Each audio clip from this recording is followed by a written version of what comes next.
She had just turned 22. Her career was taking flight, her name was beginning to mean something in the corridors of Hollywood. Not just Dunne, daughter of Dominique, but Dominique, the young woman with intelligent eyes and a voice that trembled with both strength and fragility. In 1982, she stepped onto screens across the world in Poltergeist. Audiences remembered her. Not because she screamed the loudest, but because her fear felt real. Because she didn't act like a girl in a horror movie. She acted like a girl who had known fear all her life. But Poltergeist was fiction. What happened next wasn't. On a quiet October night, in the driveway of her own home, Dominique Dunne was strangled by someone who once said he loved her. She didn't scream. She didn't fight back. She stepped outside to reason with him. And he took everything. Her breath. Her voice. Her future. When the police arrived, he was still there. Calm. Silent. "I killed my girlfriend," he said. Dominique was rushed to the hospital. She never regained consciousness. Her name would be remembered not for the role she played, but for the role she was never allowed to grow into. Not because she failed, but because a man, angry, jealous, controlling, decided her success was too much to bear. This is not just the story of a murder. This is not just a tragedy. This is a warning. A whispered truth behind the lights of Hollywood. The tale of a girl who tried to break free, and the silence that killed her. This is the untold story of Dominique Dunne. To the world, Dominique Dunne was the perfect Hollywood ingenue. Born on November 23, 1959, in Santa Monica, California, she entered life already halfway in the spotlight. Her father, Dominique Dunne, was a novelist, producer, and socialite, the kind of man who dined with the elite and wrote about their secrets. Her mother, Ellen Griffin Dunne, came from a legacy of thinkers and artists. Dominique's lineage was steeped in culture, wealth, and conversation. But even in a family where every dinner table came with a guest list, Dominique didn't need a last name to get attention. She had presence, an elegance that didn't demand the room, but somehow always owned it. She wasn't loud. She wasn't flashy. But she was unforgettable. She attended Harvard-Westlake School. Then studied acting at Colorado State University and later at Milton Katsila's acting workshop, where the serious students went, the ones who didn't want just to be seen, but to be real. Her first television roles came quickly in the early 1980s. Guest spots on Fame, Breaking Away, Chips, and Hill Street Blues began to build a quiet momentum. She played teenagers, girlfriends, victims, roles often shallow on the page but made deeper by Dominique's instinct for nuance. Her characters felt lived in, like she knew something beneath the surface. But it was her role in Poltergeist, 1982, that changed everything. The film was no ordinary horror flick. Backed by Steven Spielberg and directed by Tobe Hooper, Poltergeist was stylish, eerie, and emotionally grounded. Dominique played Dana Freeling, the teenage daughter of a family haunted by supernatural forces. Her role wasn't the centerpiece, but she gave it a humanity that audiences remembered. She had just a handful of scenes, but her expressions lingered. The way her voice cracked when she cried. The way she looked back at the house as if it were swallowing her memories. It wasn't acting. It felt like watching someone truly terrified. Critics took notice. "She's one to watch," wrote a reviewer from the Los Angeles Times. Casting directors began to circle. She was offered roles in upcoming thrillers, dramas, and television pilots. There was talk of major agencies picking her up. Some saw her as the next Mia Farrow, delicate, intelligent, capable of holding a story in her eyes. Off-screen, Dominique wasn't the Hollywood stereotype. She didn't frequent the Sunset Strip. She wasn't part of the party crowd. She preferred vintage bookshops to boutiques. Dinners at friends' homes to award ceremonies. She often attended small gatherings where she could talk about scripts, art, politics, even trauma. There was a soulfulness to her that set her apart. A friend once said, "Dominique always made you feel like your words mattered." She wasn't pretending. She was real. Too real, maybe. She had recently bought her own home in West Hollywood, a modest, Spanish-style bungalow with flowering vines and creaky floors. She called it her sanctuary. A place to breathe. A place to start over. Dominique was at the edge of something big. Not just professionally, but personally. She had begun cutting ties with the past, toxic relationships, insecurities. Even the shadow of her last name. She wanted to build something on her own terms. She was reading new scripts. Considering stage roles. Exploring the idea of writing something herself. In interviews, she remained humble. In person, she radiated grace. But in every photo from that year, the wide smile, the feathered hair, the calm eyes, there was also a strange kind of weight. As if she knew something the rest of us didn't. She had the look of someone trying to outrun something. Or someone who had finally stopped running, and was now bracing for what came next. What the world saw was a rising star. But what the world missed was that stars burn brightest right before they disappear. Dominique Dunne may have been born into a world of silver spoons and satin dresses, but her childhood was far from charmed. Behind the grand dining rooms and Beverly Hills addresses was a family at war with itself. Her father, Dominique Dunne, was constantly chasing the ghosts of success, networking with Hollywood elites by day, and battling inner demons by night. He was brilliant, but broken. Charismatic, but absent. Her mother, Ellen Griffin Dunne, tried to hold the family together with grace, but the cracks were too deep, and the roles were too heavy. Dominique was still young when her parents divorced. The public explanation was irreconcilable differences. The private truth was more painful. Affairs, resentment, emotional distance, a house where no one truly listened. She was the youngest of 3 children and, by most accounts, the most introspective. While her siblings responded with rebellion or silence, Dominique became a watcher.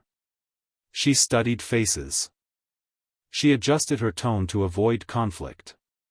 She read the room better than any child should. In school, she was quiet but clever. Teachers noted her empathy, how she helped classmates who were bullied. How she always asked if someone was okay. But at home, she learned that pain didn't always have a name. Sometimes, it wore cologne. Sometimes, it wore a smile. She grew up surrounded by wealth. But also by loneliness. Servants were always around, but affection was rare. She received birthday parties, but not bedtime stories. She wore designer shoes. But carried unspoken questions in her chest. As a teenager, Dominique began to seek connection elsewhere, often through romantic relationships.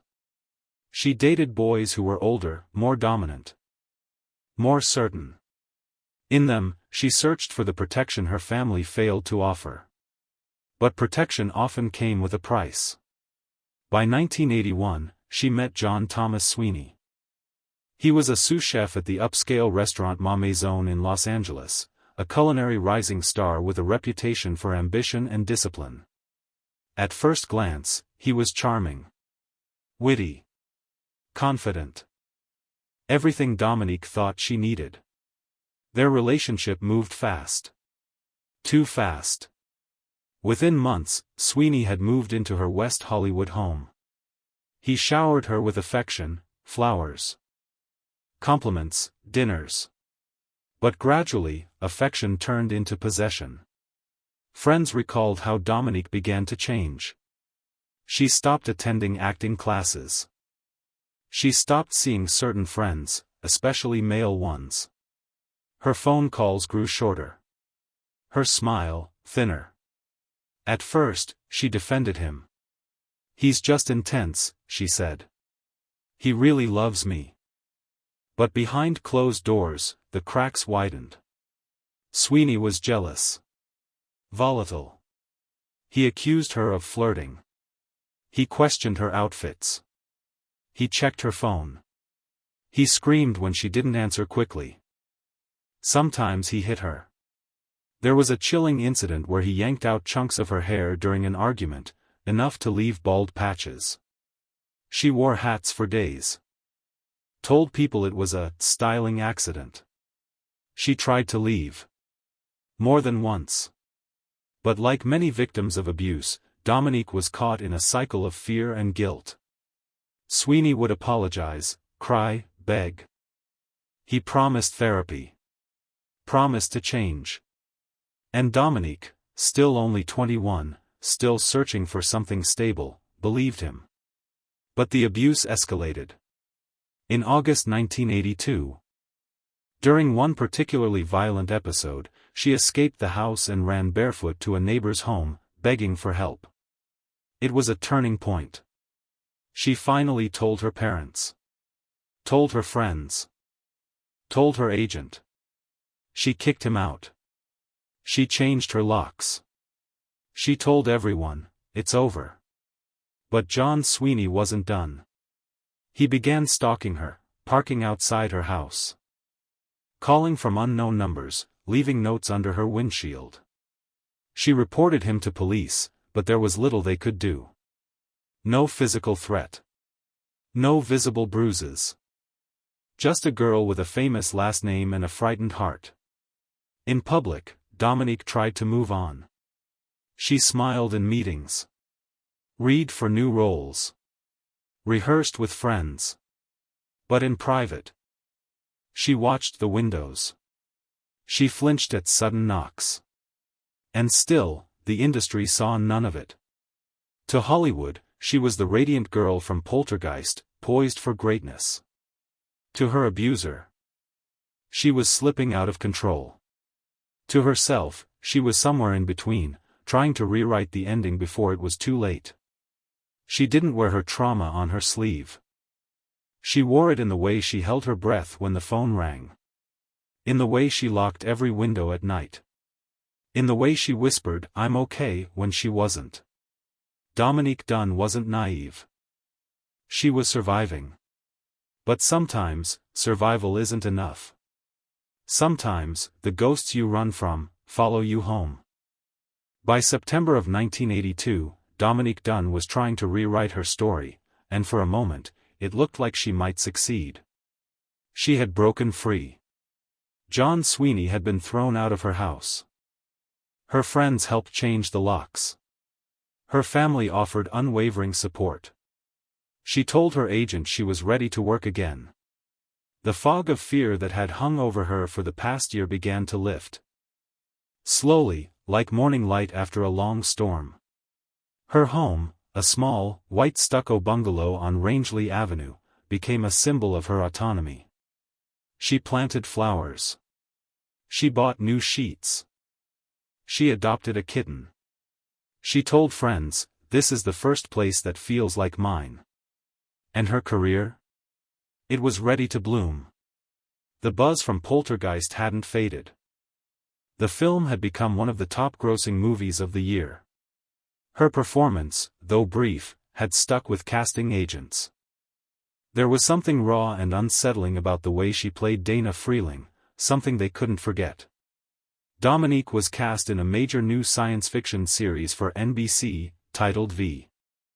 She landed the role of Robin Maxwell, a central character who would go on to anchor much of the series' emotional core. It was a breakthrough, not just a job, but a future. She began rehearsing with fellow actors. She showed up on time, lines memorized, wearing oversized sweaters and hopeful eyes. People on set described her as focused, lighthearted, grateful. She told one crew member, "I'm finally doing something that matters." But healing from trauma isn't a straight line. Despite the distance she had put between herself and Sweeney, she still felt his shadow. He called from payphones. Left notes on her windshield. Showed up outside her house, watching from his car. She reported these incidents to the police, but again, there were no laws strong enough, no procedures fast enough. He hadn't touched her again. He hadn't broken in. Just lingered. To the system, that wasn't enough. But to Dominique, it was everything. She began to feel like a prisoner again, this time inside her own home. Still, she pressed forward. She journaled. She meditated. She took acting classes again. She went to lunch with girlfriends and reconnected with her brothers. She read books about boundaries, recovery, power. Dominique was rebuilding not just a life, but a version of herself that had never been allowed to exist before. And perhaps that's what terrified John Sweeney the most. Because abusers don't fear violence. They fear irrelevance. On October 30, 1982, Dominique invited a fellow actor, David Packer, to her house to rehearse scenes for V. It was a quiet Saturday evening. They were reading lines in the living room. The windows were open. The air smelled like rain. Then came the knock on the door. It was Sweeney. Dominique stepped outside to speak with him. David stayed inside. Minutes passed. Then shouting. Then a dull thud. Then silence. David called the police, frantic. But the lines were jammed. He stepped outside and found Dominique lying on the driveway, unconscious, bruised, lifeless. Sweeney stood over her, unmoved, as if his work was done. When the paramedics arrived, Dominique was still breathing. Barely. She was rushed to Cedars-Sinai Medical Center, where doctors confirmed she had been strangled for 4 to 6 minutes. Long enough to cause irreparable brain damage. She was placed on life support. Over the next 5 days, friends, family, and castmates visited the hospital in disbelief. One nurse said, "You could still see the warmth in her face. It was like her spirit hadn't left yet." But the machine said otherwise. On November 4, 1982, her parents made the impossible decision. They removed life support. At 22 years old, Dominique Dunne was gone. The role in V was recast. Her name appeared in the end credits of Poltergeist, a haunting echo. And her dreams, her home, her second chance, all of it vanished in a moment of blind rage. What makes it worse is this: she did everything right. She left. She sought help. She built something new. But the world, the law, the courts, the culture, did not protect her. It watched. It waited. It allowed. Dominique Dunne wasn't lost to fame, addiction, or obscurity. She was lost to a man who could not accept her freedom. And yet, in the final weeks of her life, she found something most never do. She found her truth. Her courage. Her voice. It just wasn't loud enough to save her. Hollywood has a strange sense of timing. Just as Dominique Dunne began to rise, just as her name was finding its way into casting rooms and industry shortlists, her life was unraveling off-screen. When Poltergeist premiered in June 1982, it was more than a box office hit. It was a cultural moment. The film struck a chord with audiences who had grown numb to slasher flicks and were ready for something psychological, emotional, something that felt personal. Dominique's portrayal of Dana Freeling, the teenage daughter, wasn't central to the plot, but it grounded the story in realism. She didn't scream like a damsel. She reacted like a human being. Viewers noticed. So did producers. Suddenly, Dominique was everywhere, not in magazines or scandals, but in conversations. That girl from Poltergeist, people said. There's something about her. Casting directors called her a fresh face with an old soul. She was described as a blend of Sissy Spacek's vulnerability and Jodie Foster's intelligence. The buzz led to her casting in V. a two-part sci-fi miniseries on NBC with franchise potential. The role of Robin Maxwell was dynamic, emotional, politically charged, and Dominique fit it like skin. She was weeks away from her breakthrough. Her family, too, felt the shift. Her father, Dominic, wrote in his diary that fall, "This is the happiest I've seen her in years." Her mother called her daily, just to hear the calm in her daughter's voice. Her friends joked that she was glowing. But behind the glow, there was still a quiet fear. John Sweeney had not disappeared. Though no longer living with Dominique, he hovered, like smoke in a room that wouldn't clear. He stalked her silently, calling from blocked numbers. Appearing uninvited, watching from the street. Dominique told her father, "He scares me, but he won't go away." She told police. She told friends. But there was no restraining order. No protection. There were laws against violence, but not against dread. On October 30, 1982, that fear became real. Sweeney came to Dominique's house on Rangeley Avenue under the pretense of reconciliation. She stepped outside to speak with him. Actor David Packer, inside rehearsing with her, waited, and waited. What happened next unfolded in just a few minutes, but it would devastate a generation. Sweeney grabbed Dominique. Threw her to the ground. Strangled her with his bare hands in the driveway of her own home. When paramedics arrived, Dominique was unconscious but alive, though barely. The lack of oxygen to her brain had caused irreversible damage. Doctors said there was no activity, no hope. Her parents were called. Her brothers arrived. She was kept on life support for 5 days. During which her hospital room became a rotating door of grief and disbelief. Fans lit candles outside. Actors she had admired sent flowers. And the set of V was left in shock. Dominique had been scheduled to shoot her first scenes that week. On November 4, 1982, at 11:43 a.m., Dominique Dunne was pronounced dead. She was 22. Her funeral was held at the Church of the Good Shepherd in Beverly Hills, a place often reserved for weddings and industry services, not children lost to violence. The pews overflowed with actors, directors, journalists, victims' advocates. Everyone agreed on one thing: this wasn't just a tragedy. It was a failure. And the price? The real price came months later, in court. John Sweeney was tried for second-degree murder. But his lawyers claimed the act was not premeditated. They described him as a man blinded by passion, as if rage were a justifiable accessory. They argued that he snapped. That he loved her too much. In court, Sweeney wept. Dominique's family seethed. The jury found him guilty of voluntary manslaughter. He was sentenced to 6.5 years in prison. He served 3 years and 7 months.